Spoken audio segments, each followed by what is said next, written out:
Welcome to Sober Banter. I am Rachel. I am Colin.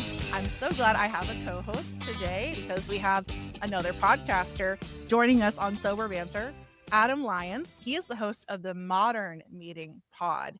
Adam shares about stories from all things of addiction, but really compulsive gambling and addiction, and offering support, perspective, and personal stories for those walking their path of recovery.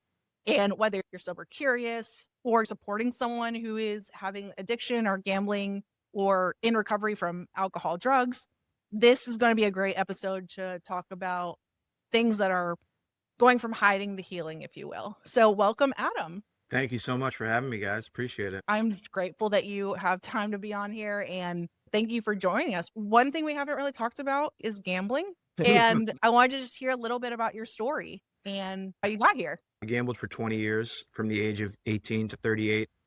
I started out learning how to gamble really young. My uncle Rick, who has since passed, he was a big gambler, and he was teaching me how to play craps at like 9 years old. I was throwing dice against a Monopoly board folded up against my grandma's couch in Cape Cod. Not how to play craps. I can't get it. Don't understand. Do not learn how to play craps. That's crazy at 9 years old. My first vivid memory, I can remember the dice tumbling down and my uncle, hard six winner, and getting that money after that roll of the dice. And I was like, oh, I like this. I kind of held on to that through high school, through college. Well, through high school, I didn't really gamble because I was playing sports, keeping busy. But once I got to college, and that was right around the poker boom of 2002, 2003, with Chris Moneymaker winning the World Series of Poker. For the first 2 years of college, I went to UMass Amherst. I went to class barely, and I played poker. That's all I did. I didn't really socialize. I met a small group of people on my floor who all liked poker, and we were just obsessed. Online poker was still legal at that point. The money wasn't an issue because I was a college kid. I didn't have much money, but the addiction was setting in. I can remember calling my parents saying, hey, I need a book for school. I know we got a couple of those savings bonds still left. Can you send me $100 savings bond for a book? And they're like, I thought you got all your books for the year. And so I'm 18 years old and I'm already lying. I'm already coming up with these elaborate lies. And they sent me the money and I used it to gamble. And that was just the tip of the iceberg. So I've worked in the restaurant industry for the last 20 years, besides about 4 or 5 years where I worked in casinos.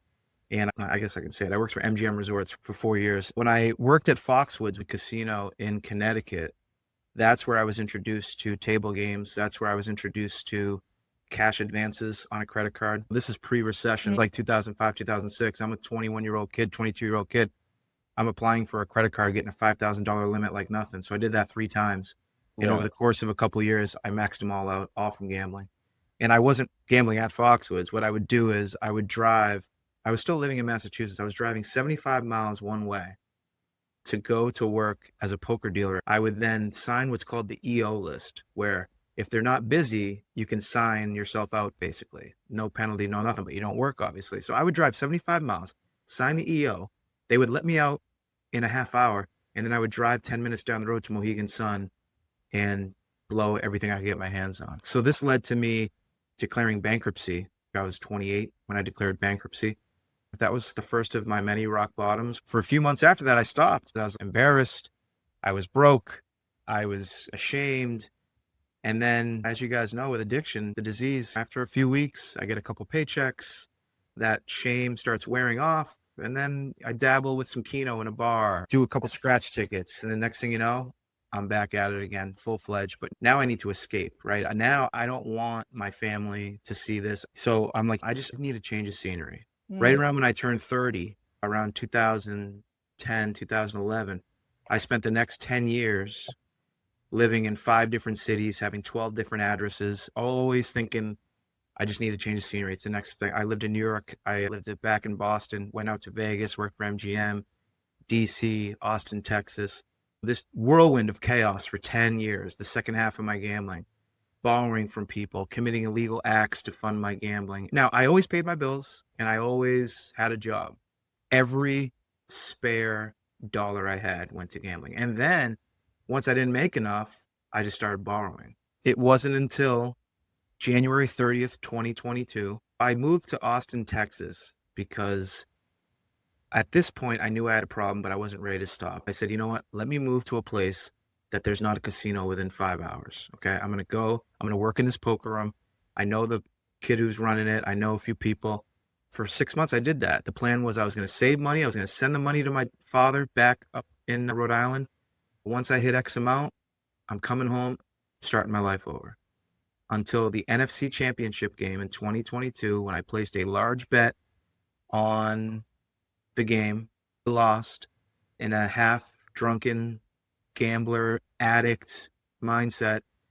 I did what I never thought I would do. I drove 5 hours by myself in the middle of the night to a casino in Oklahoma, and I spent the next 36 hours gambling every dollar I had.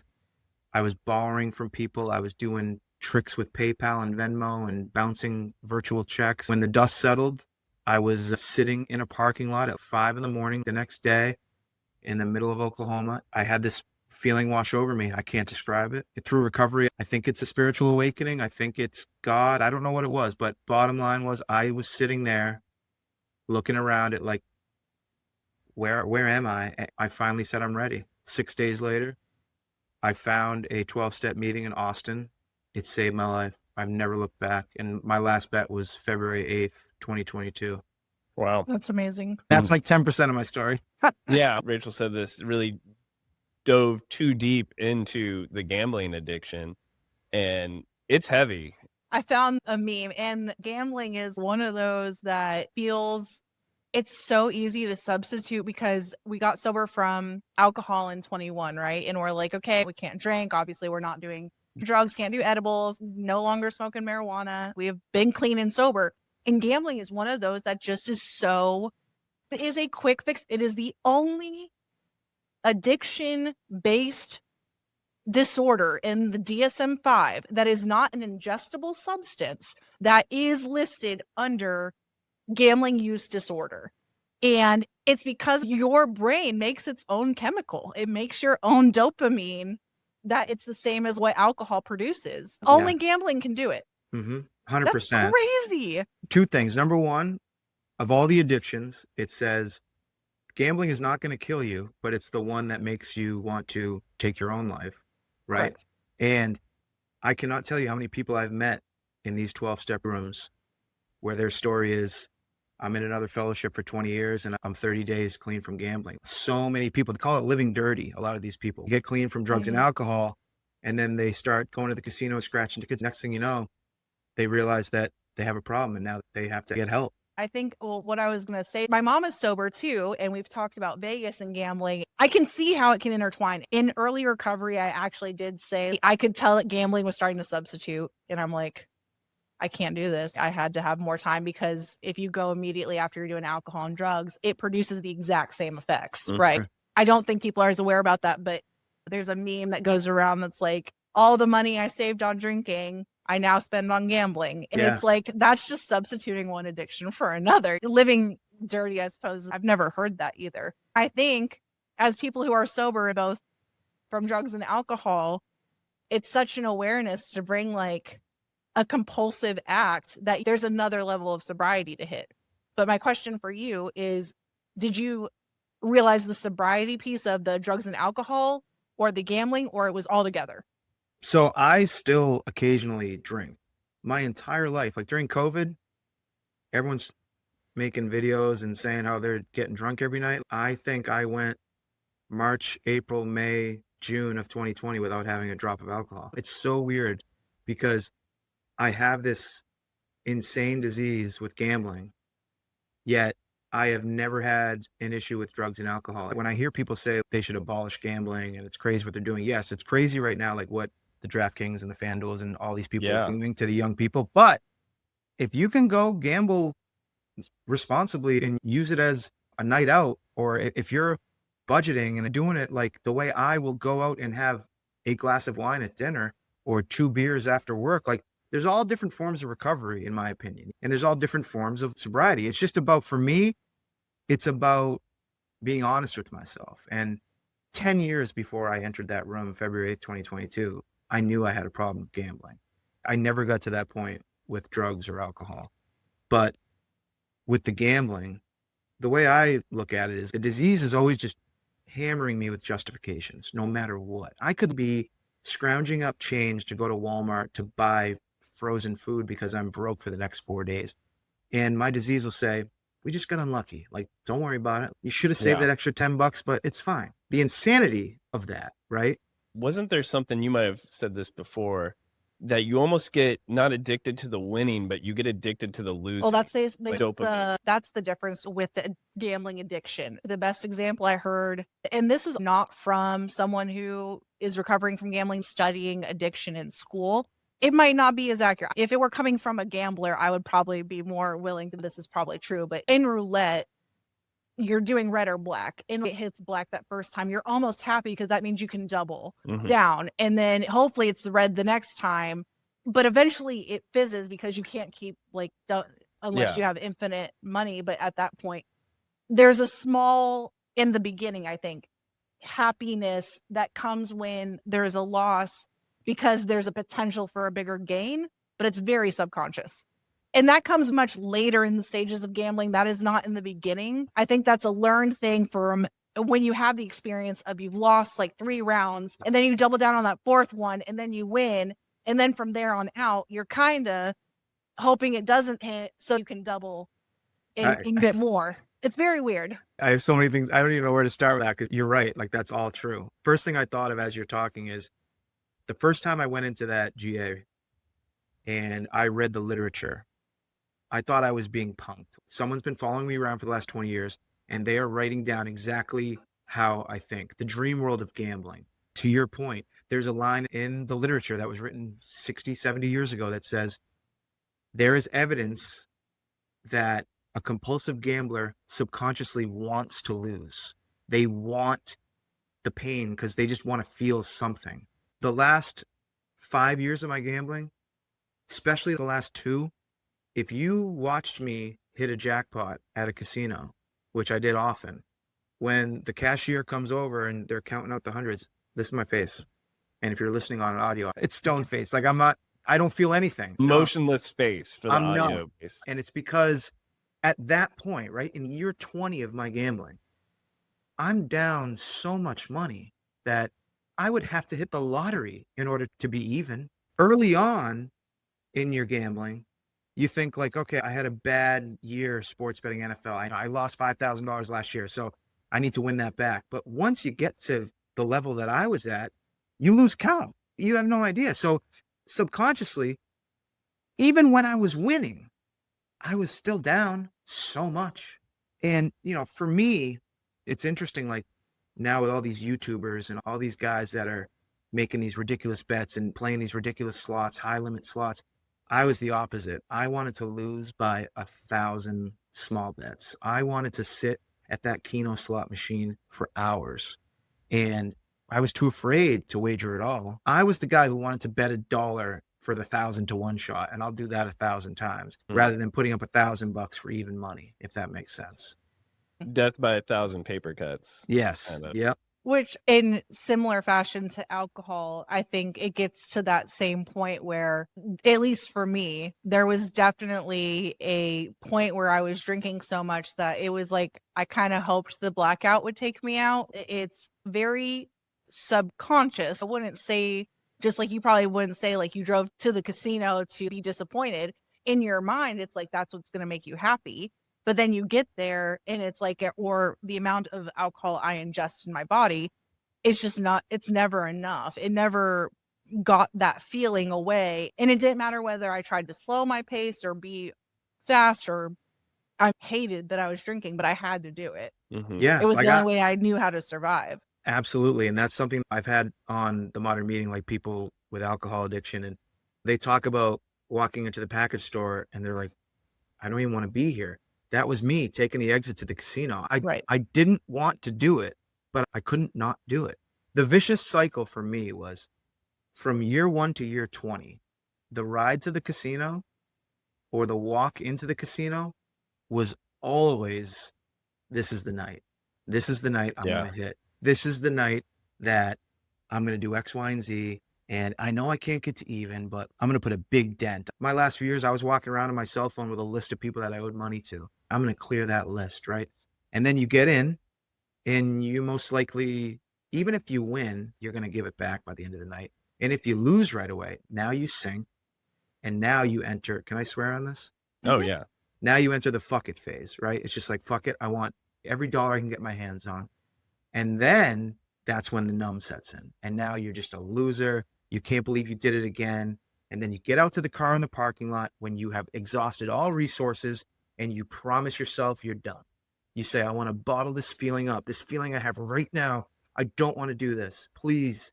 I used to beg to God, like in the worst ways, like instead of what I do now, ask him for guidance. And I used to be like, God, please let me wake up and just not want to gamble anymore. That's not how it works, right? That's not how it works, idiot. And I would wake up after crying myself to sleep with the itch and the justifications. Hey, listen, wipe them tears. This is the disease talking. Wipe them tears. Hey, we'll get it back. You're getting a paycheck in 3 days. Yeah. Worst case scenario, let's do a little overdraft on your Bank of America, right? And then Yeah, the all we need cash is advance. bullets. Yeah, whatever you got to do. So not to prey on addicts, but would you say the pawn shops around a casino are probably the best places to find stuff? Oh my God, I'm so glad. Like you said, you get to that fuck it stage Yeah. and you're willing to probably pawn anything to get some cash to go back in there to try to win big so you can pay whoever back. So glad you asked this. So it's 2017, 2018. It's my first of 2 stints living in Vegas. I have this beautiful laptop that I had bought 3 months prior. A $2,200 laptop. I'm just sitting in my apartment, broke, looking around the room. Pawn Stars was on. And not on in that moment, but like I knew that pawn shops were all over the place. And I'm looking around the room and I don't have any possessions. I have a shitty couch, a plastic table I got from Walmart. And on that table, I see that computer. I say, ooh, what could I get for that? I'm not going to sell it.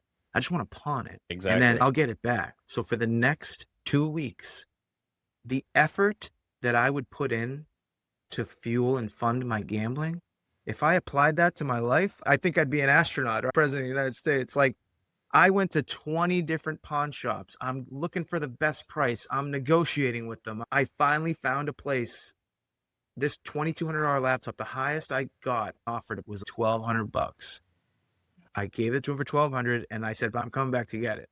And this is me trying to fight the disease. But I'm talking to this 22-year-old kid who's giving me the money. I said, how long do I have to get it back? He goes, 90 days. Then we wipe the hard drive. I said, okay, I got 90 days. Awesome. I take that $1,200. After 2 weeks trying to find, I walk into the nearest casino, which was South Point Casino in Vegas. I lost that $1,200 in 5 minutes on the craps table. 5 minutes, gone. And then, so now, because at this point I had committed to moving back east to open up MGM Springfield as a manager in the poker room, I knew I was leaving in 2 months. I said to myself, all right, the minute you get $1,200, you've got to go get that laptop back. In those 2 months, at least 10 different times I had the money. I said, okay, I'm going to go tomorrow. And then I'd go to the casino. All right, I'm leaving in a week and I need this $1,200, but now I need the money to drive back east. My car's out there. You know what? I'll buy a new laptop. And I never get the laptop back. When we went to Oklahoma, I mean, just riddled with pawn shops. And I feel like that's how they get you. Like Vegas has gotten more family friendly, like Choctaw, where we just went to. It's more family. They have a great outdoor pool with slide for the kids, arcade, which a son called kid gambling. That was funny. And It really is, though. Like, if you're going to try and convince me that Chuck E. Cheese is not just kids gambling, you're not going to be able to convince me because get tokens, get prizes, and I mean, that hit me really more normalized. I take my nephew to the arcade once in a while in Newport, and I will say that there's been a few times where I'm playing skee ball with him, and like you get those tings in your brain, like, okay, this is, no, for sure.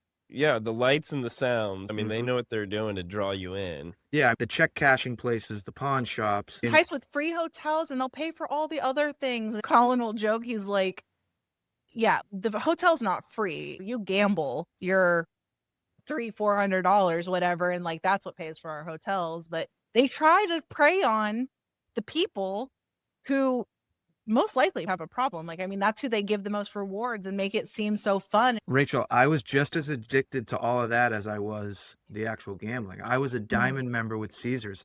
I didn't pay for a room for 5 years. Living in New York, I'm going to Atlantic City. I'm staying in a 2,000 square foot suite, maybe even bigger, but a huge suite.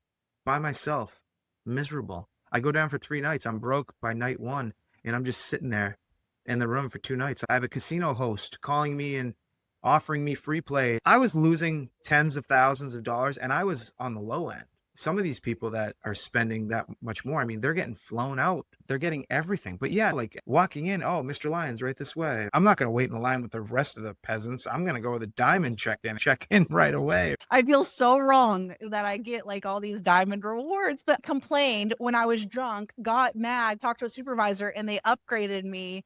Ever since I accepted, but I don't spend that much money. And so they'll send me 4 free nights and give me like $50 in gambling, which I'm sure it's really not that much. Yeah. The thing with MGM is if you can go up to one status more, they'll let you keep doing it. So what we do is we just buy in the blackjack, have them register it, and then we check out. Trust me. There's definitely ways around it. They have credit cards you can sign up for and you get all the rewards. But like such an imposter. My friends and family would always tell me, oh, cool, you had a free room. Oh, how much did you lose gambling? Oh, okay, so that was a $3,000 room, actually. That you paid for it. Yeah. It wasn't a free room. There was a time where I was drunk gambling where Colin was trying to get me off the table because when I would black out, I would go hard. And like, I don't remember doing bets and stuff. Well, the scary thing for me was you were winning. And I was like, all right, she's almost blackout drunk and winning. Yeah. And I could see the manager of the table or the pit boss just going, feed her, give her more drinks. And I'm thinking, I got to get her off the table more than I've ever seen. You to lose. Like, yeah, they're feeding me. I'm blackout. Like, I'm blackout drunk. Yeah, and they don't even, obviously they want you to lose, but all they want you to do is play. Because if you play, you're going to lose, right? Like, you're just going to keep playing. For all the years that I gambled, I think I was drunk while gambling maybe once or twice. That 36 hours I was in Oklahoma, not one drop of alcohol. I went out to Vegas to audition for that job I got in 2017. I was there for 2 days, not one drop of alcohol. I never drank when I gambled. It was so weird. I can only imagine how much worse it would have been if I did. I think the way that you describe your gambling, like you can separate that.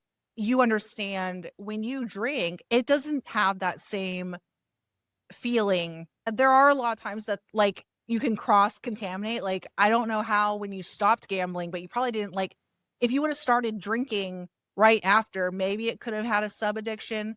The way that you describe gambling, I don't necessarily feel like that when I'm gambling, but I feel exactly that way with alcohol. For sure. That like JT. For that sure. I'm like, I would go to the ends of the earth to make drinking okay and to black out. And I relate immensely with that. But it's crazy that you don't feel that way about alcohol to me, that I'm like. I think why I'm in a unique spot where I'm able to talk to all these different addicts and we all share this common thread. When they tell me how they feel about gambling, they can do it. I'm like, yeah, that's how I feel about alcohol. And now on the flip side of that, recently what I've learned is that there's studies that people who are addicted to eating or overeaters, that they have the most similar feelings as gamblers. It's that instant gratification. It's the like not wanting to do it when you're doing it and then having that insane guilt after the fact. It's something that I need to control. It's probably my eating. So that makes sense to me. Because that's the thing with drinking. Whenever I drink, once I hit like 3 or 4 drinks, I just feel full and I feel gross. It's honestly a physical thing for me. I know other people who can just drink all day, like at a cookout, and they're fine. I've never been able to do that. But gambling, Let's drink enough, that feeling of feeling ashamed goes away and you don't feel anything because you black out. And so that's where I also have eating disorder, which my psychiatrist at the time had said the binge drinking can intertwine with the binge eating because you don't have a stopping point. It is an indulgence of never enough. There was never a time with alcohol where I was like, I feel full. And then you talk about mixing those together. With gambling, we've usually been pretty good. Our story of the first time we went gambling, we brought the envelopes, like, because you have like your per day, whatever. And his envelope said, not yours. And I was like, what the hell is this? He's like, it's not yours. And I'm like, we were newly dating, but she's like, again, looking at the like, I was like, well, what's the envelope say? It says not yours. I go, exactly, that's not yours. I don't need to put my name on it. But I will say that I've played poker, and I'm so bad about sports betting too. Like, I think we did for Super Bowl one year and I didn't even understand the actual bet. I don't have any desire to go. I'm like, whatever. And that's probably how you are with alcohol. You're like, Yeah. okay, I can't have another drink. That was my entire life. All I could think about was the next drink. With gambling, it's the next bet. So it's like, it's the same, it's just different substance, but the act itself, the feeling, what you're describing, interchangeable. Absolutely. So I have two different questions I want to ask you. How you feel about a lot of the YouTube starts glorifying betting? I think the one that I see commonly is Mickey Mays or something like that, who's all tatted up. Is that yes. I know that guy. and he seems to be a lot of social media is just this person who's the only successful gambler. Yeah. That's just something you don't want to glorify as becoming a professional gambler because you're not going to Like, win. you tried to tell me something about there's a trick in your lit. I was like, there's no trick. It'll eventually, you have endless money, Yeah. maybe, but Right, then you're probably not gambling. But yeah, let me be clear. No such thing. If you play long enough, it's a mathematical certainty. Okay. Yeah. Now, to Rachel's point, if you're Dana White and you have millions and millions and he has like a certain level of discipline, you might be able to break even or have a short loss. You are not going to win over time. And all these YouTubers and all these guys like the Vegas Mats and the Bretskys and the Bluffs, like I've DM'd all of them. I'm trying to have a conversation with them so we can show both sides. That's the worst to me because these guys are either, I don't know if they're using their own money. I don't know if they're getting the money from their YouTube channel and they're putting it into it. I don't know if the casinos give them X amount of their losses back, but these guys were playing slot machines. You can't win. You won't win. But all they do is show their wins. They are getting inside the brains of all these young, naive people who might not even really be addicts, but they're getting those flips switched. Let me give you it this way of maybe a really good comparison of, and while the YouTubers, it might be like a longer stint, it's like the same as what I say with alcohol commercials. You get this like 1 minute glimpse of this glamorous party or how you see it in movies or on TV shows. They're having fun, getting drinks. They don't show the fast forward part of the losing, the hurt, the pain, the overdrafts, the driving hours and hours on end. They're showing one very little part, like, because there is a very small 5-minute window of drinking that I'm not slurring. I'm probably at my mid. And that's where they're like filming the commercial, filming the YouTube. They're not showing the next 36 hours. You're so right, because I worked in the restaurant industry forever. And we have a saying, nothing good happens after midnight. Right? Nothing good happens after midnight. And you're so right. Like, yeah, there's that. I'd say it's like an hour window in between drinks 3 and 4 where you have a buzz.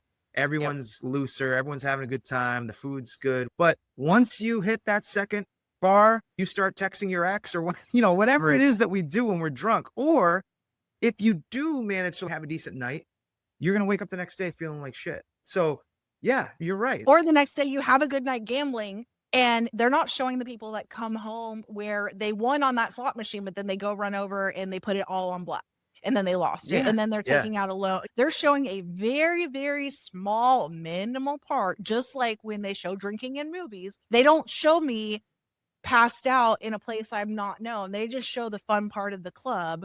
And it's a very small light. It's not a fair picture. You're not really given the full story. It's like reading a Ron Paul quote. You take a quote from an article and it's like, that was completely out of context. Yeah. That is not what I meant at all. Think of it this way. 10 years from now, we obviously live life a day at a time, but 10 years from now, God willing, we are still going to be talking about recovery. Other people are going to be talking about recovery, the 12 steps. All these fucking YouTubers will not be here in 10 years. They won't be, because they're either going to go broke. I don't care how much money you make from YouTube. Look at like Antoine Walker was a famous basketball player for the Celtics, like multi-millionaire.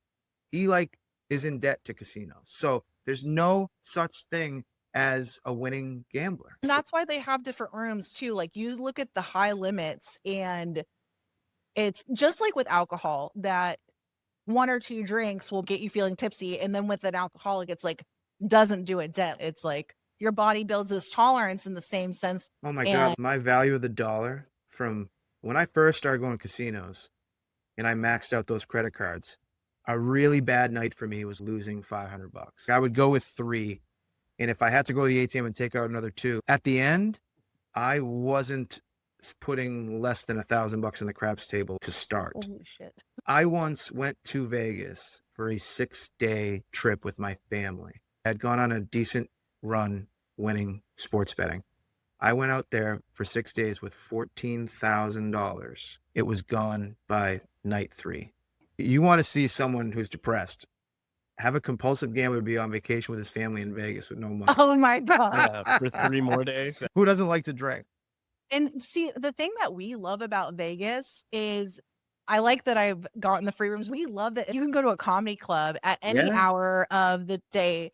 It's like the buffets, the food. Listen, I loved Vegas. I loved living there. I loved the weather. I loved the scenery. I loved everything about it. Unfortunately, obviously, they got slot machines in gas stations. They got slot Yeah. machines in grocery stores. It's a lot. Like the gambling, it's like the air they pump in there and make you awake. They add extra oxygen in those. Yeah, I don't know if that's true, but it probably is. It might be a placebo effect thing where it's like Yeah. you just believe it enough to, because you do tend to just seem like you can live on lack of sleep in Vegas for a day or two. It seems Okay. like. Now, the thing that I will say, and I would like to know your take on this, is I've said for a year or so now, I wish alcohol had the same warning label that gambling, where you see the ads like there's help, but how often is that actually used? I mean, they talk about it and I see it on the ads. If you have a problem with alcohol, here's the thing for help. But now that I think about it, how many gamblers are actually using that as a helpline to know that they have a problem? So yeah, that's a great question. So for New England, if anyone calls 1-800-GAMBLER, I'm one of the people that answers. My phone goes off probably, it ebbs and flows. I'd say on average, it probably goes off once a day. But Okay. lately, over the last 3 months, it's almost exclusively parents of kids. It's not even the kids calling.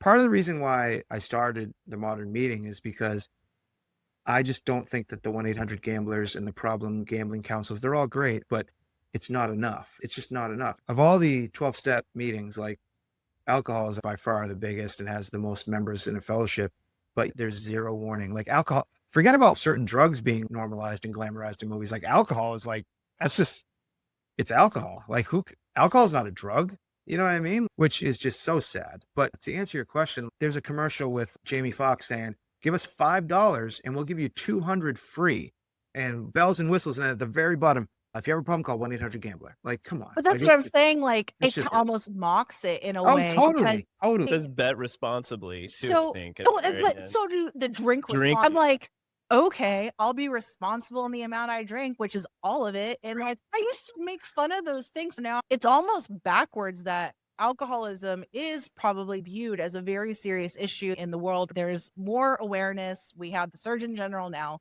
saying there's no safe limit of alcohols. It used to be 1 drink a day, but they don't get the warning. Almost like I don't hear as much about people recovering from gambling. But we will, trust me. In the next 5 years, there is a storm coming with gambling. That was my second question. Just how worried are you for the future of where this thing is headed? Because when I think back 5 years ago, ESPN Bet didn't exist. And, you 3 know, on years the ago. college football, Brett Musburger and them, they didn't talk about the sports lines. It was very hush hush. Now, all of a sudden, it's everywhere. Yeah. And I think what's even scarier is since the betting age is 18, not only come to the casino, let's put the Caesars or Bet MGM or Bet ESPN on your phone, the second most addicting device in the world.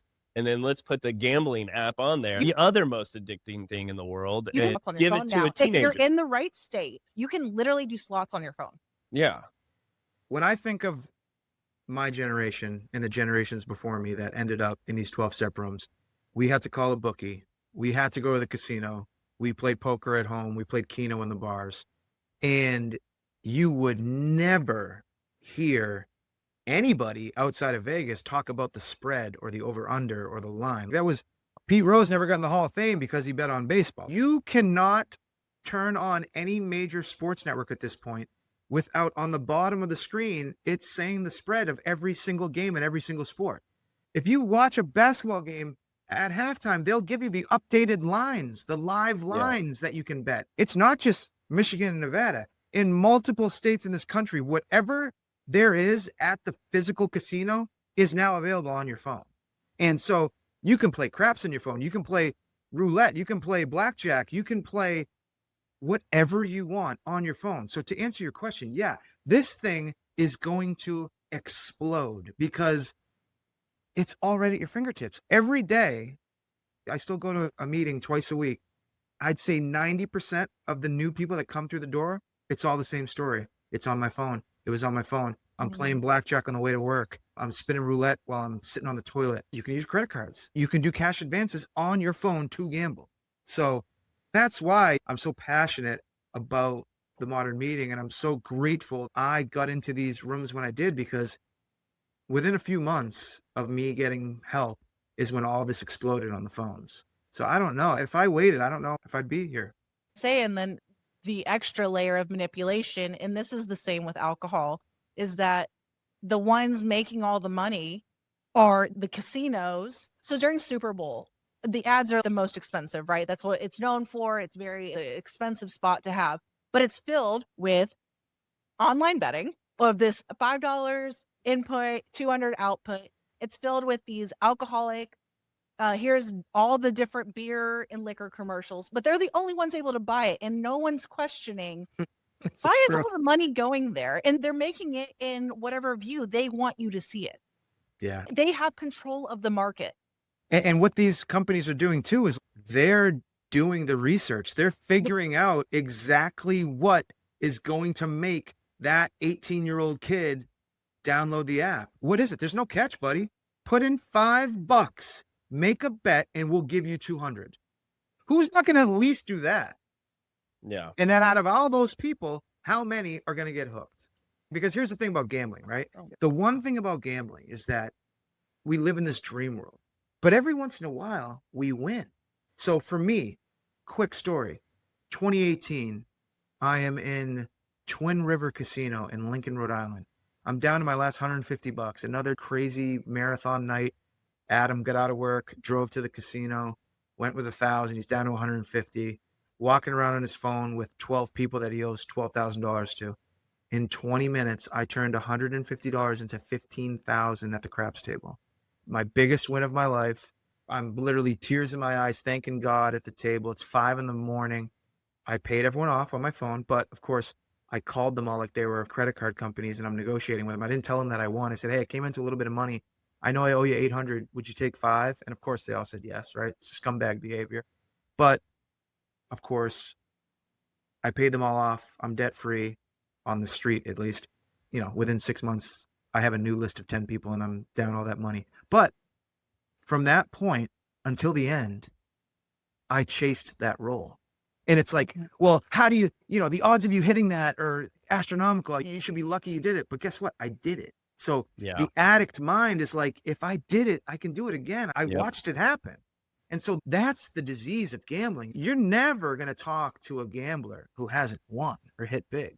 Most compulsive gamblers have all hit big. Some of these people that take the picture with the lottery with the big checks, they're in these GA rooms. Millions they gave back.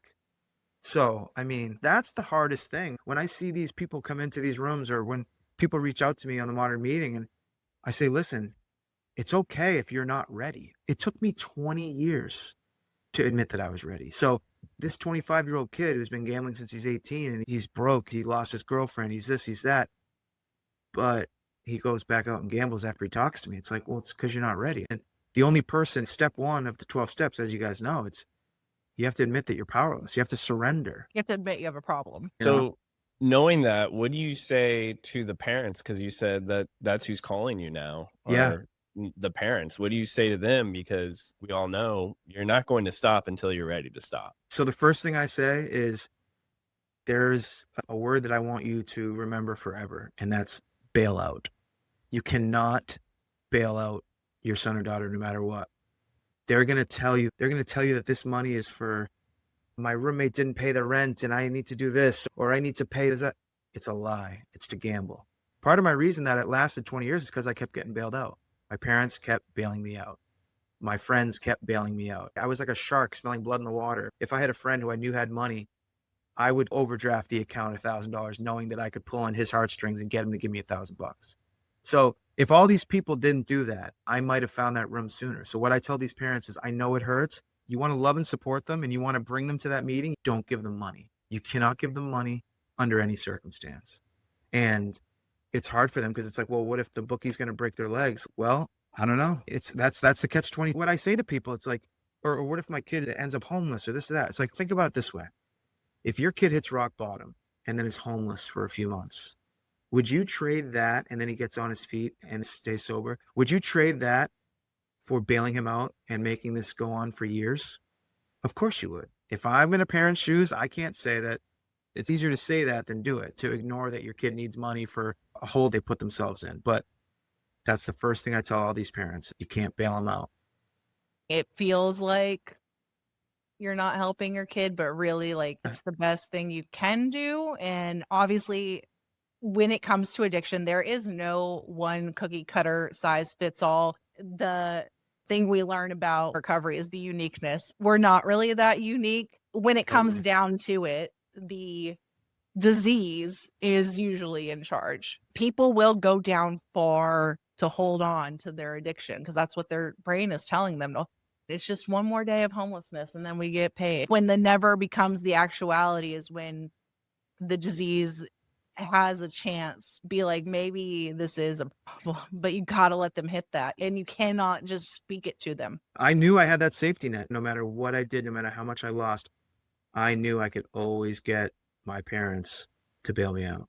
And that's what the disease will hold on to, that safety net like you would not believe. Mm-hmm. And no one understands that phrase unless you've been in addiction and came out.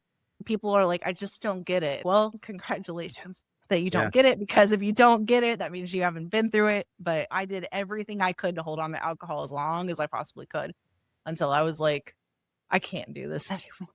I got really lucky that it happened when it happened. I can remember driving to that meeting with my buddy Phil, shout out Phil, who was my coworker, and he came with me as support to my very first meeting. I can remember telling him, like, listen, I don't think it's the gambling. I think I just need to get in shape, or I think I just need to settle down, find a girlfriend. The gambling is just a product of my depression. And then 10 minutes into the meeting, wow, was I wrong? You know what I mean? The gambling is exactly like, it's reversed. The gambling is causing all that other stuff. I can't imagine. I mean, God willing, day at a time, things happen. But even if I get urges, once in a while, if I have a dream or if I'm just thinking about it, all I have to do is go 3 steps ahead and realize that it always ends in misery. Always, no matter what. And that's the same for me with drinking. It's always... Well, I know early on right in there. my sobriety, you'd have those first month or two, you have those like what if scenarios, like what if I just take one shot? And then I would always think like, what would be the point of that? Go home and I would just be one shot in when it takes like, it wouldn't even be enough to get me tipsy. I would literally be taking one shot for no reason or benefit. Yeah, that's why I moved to Austin. What if I just played poker and sports bet? The casinos are the worst things for me. Same with alcohol. Gets to a bigger and bigger place. My other quick question is if you can gamble responsibly, just like drinking responsibly. What are your opinions on the age restriction for gambling? Do you think they need to move the age limit? Honestly, recovery 3 years and almost 4 months, and been doing the modern meeting for 6 months. No one has ever asked me that. So I love that. The first thing that popped in my head was like, I kind of feel the same way about drinking. If someone can vote and go to war, they should be able to have a drink. And I feel like they should be able to place a bet. The age restrictions, I don't think it would do anything. If a kid couldn't bet on his phone, he would find a bookie.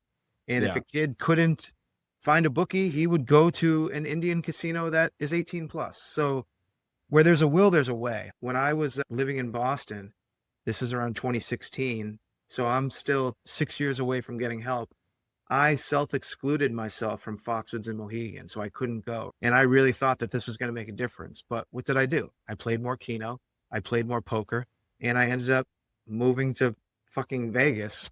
You know, I said that the reason I went to Vegas was because I wanted a fresh start. No, it's because I couldn't gamble anymore, right? That's all it is. So we can manipulate any situation. We will find a way. Yeah, for sure. But do I think that there should be some type of, it should not be on phones. I will say, I agree with literally, they almost banned TikTok. You should only be able to gamble in a casino I agree with Or that sports book. completely. My What's your gamble on your husband phone? might need to cover his ears, but I'm going to just ask this for half comedy, half real. Should fantasy football be considered gambling?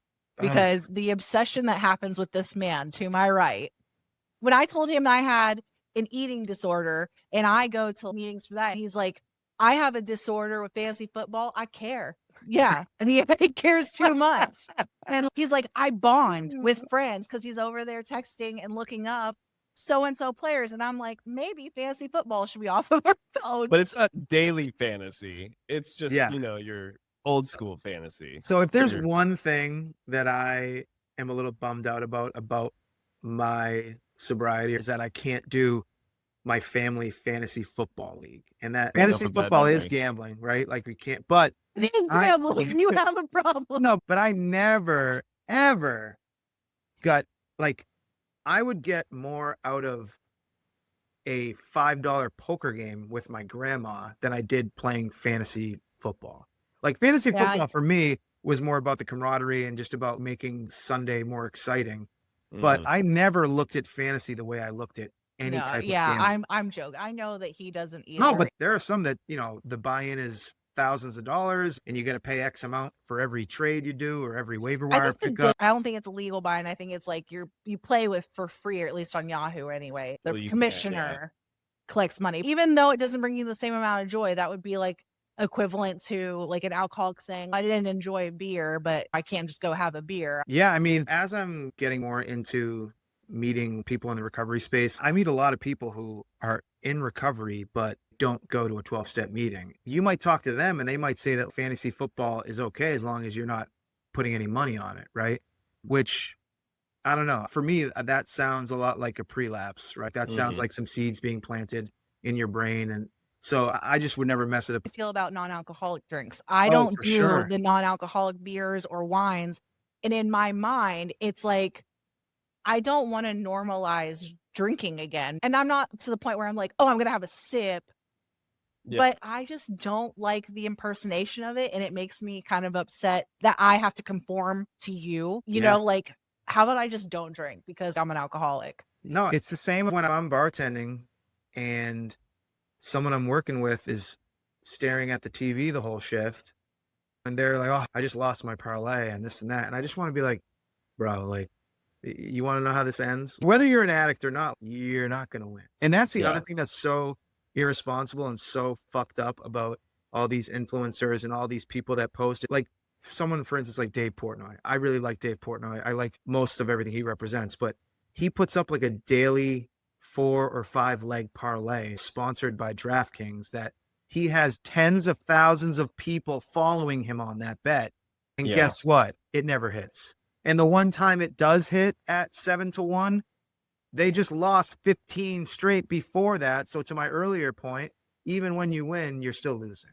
Yeah. And that's the most fucked up part about the last 2 years of just the marketing of this, is that it's literally creating a brand new epidemic.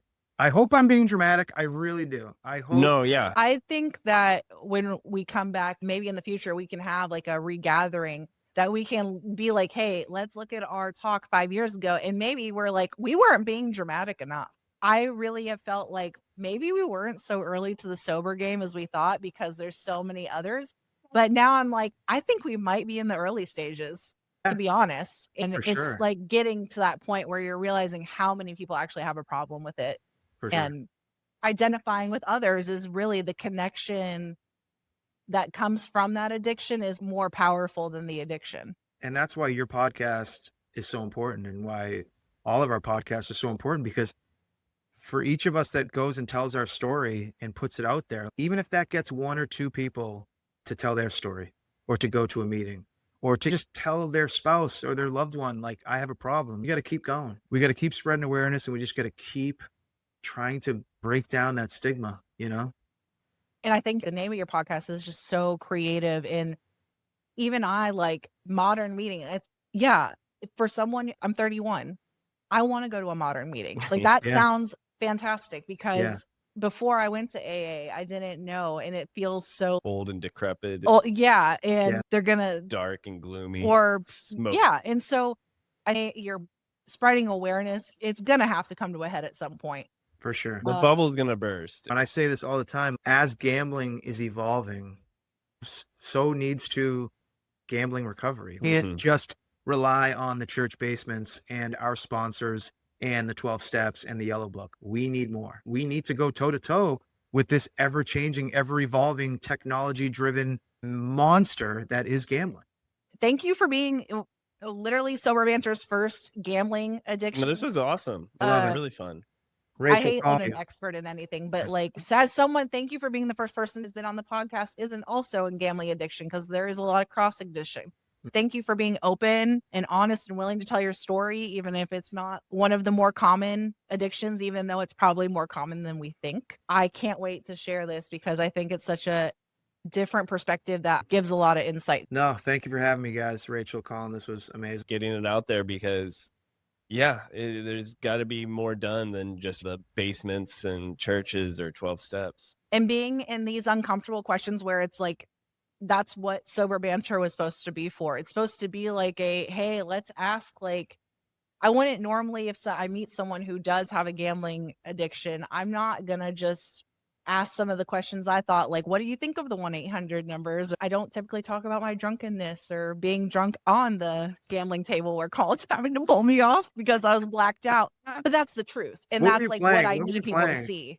You were playing blackjack, and it was during COVID, and they were saying, actually, you need to have a Social seat gap. distancing. I was Oh like, my no, God. that's my wife. I'm trying to get her off the table. Oh, that's funny. But they're like, well, COVID protocol, you actually have to. Oh my I don't God. remember again. So like it was the way that I drank overtook everything else. Alcohol was like my number one drug, but I definitely gambled more loosely and Yeah. ridiculously when I was drinking. And I'd wake up and be like, I don't remember doing any of that. I think that they do coincide in that way, but in sobriety, I've had to be careful because if I feel like I want to go chase a dragon, I can tell you that this is my wanting to fill that void that alcohol gave. Gambling can be a close second, but not in the way even that you described. But I can see it substituting. Oh, yeah. Just like I'm sure there could get to a point, like if any gambler, not just you, but anyone was having a bad day and you substitute alcohol and it kind of gives that feeling. It's all about time, setting, place.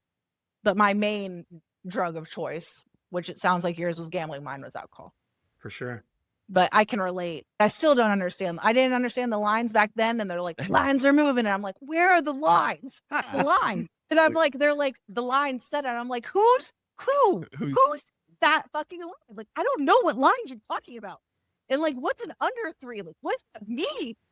Yeah. I hated it. I don't know. The only bets I've made are straight. I don't care about lines. You know what bet I made for like this- 12 straight years that you would get?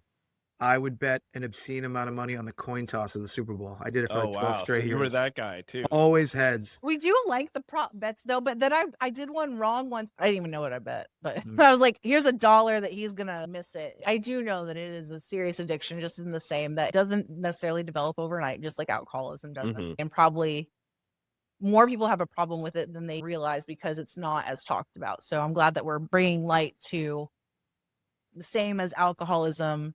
There are a lot of other addictions out there.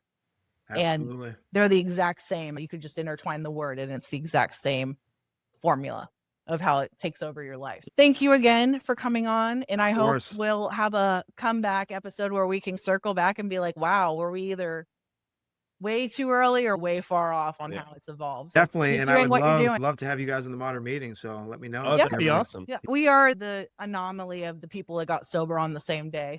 I'm saving for the pod. Thank you for Yeah. listening to Sober Banter. And thank you, Adam, for coming on here. If someone is having a gambling issue, what's the best way to get in contact with you? Yeah, so either on Gmail, it's modernmeetingpod@gmail.com. DM me at modernmeeting on Instagram. And yeah, we're on all the streaming platforms. Honestly, call 1-800-GAMBLER in your area. I might answer. You never know, depending on where you are. Thank you guys so much for having me. This has been This was awesome. Thank you to anyone listening, and reach out to Adam and go check out the Modern Meeting, whether it's gambling or alcohol or you're just curious, go listen.